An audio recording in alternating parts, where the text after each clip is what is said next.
and we started traveling. So I have lived in Cambodia, Ethiopia, Tunisia, Cyprus, Switzerland, and Geneva, France, Germany. The mandate was from 12 to 24 months in each location. And of course, I thought every child grew up that way, but I learned later in life that's not how it works. Many of the locations we used the Calvert system, which is an American education system, or went to a boarding school, or had a tutor. In the case of Phnom Penh, when we moved there, I had a French tutor. As you remember, it was colonized by the French originally. And at that time, Prince Sihanouk was leading the country, and one of his lieutenants was Pol Pot.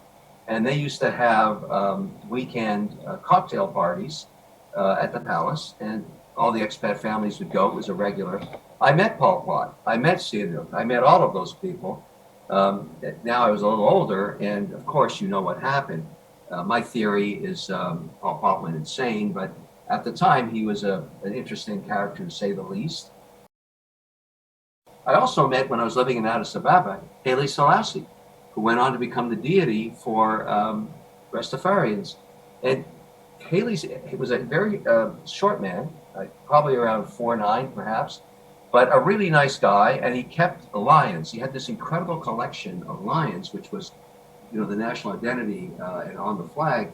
And he would invite the expat kids to go, pet the lions, and that's some of the imagery we saw in that film.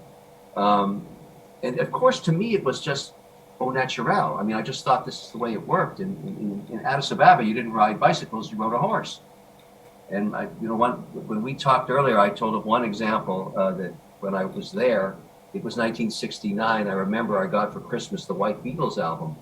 But I went outside that day to cook hamburgers on a charcoal barbecue, which you do not do in Addis Ababa, because I looked up at the sky and there was hundreds of vultures that were smelling the burning meat circling above, and they blackened the sky.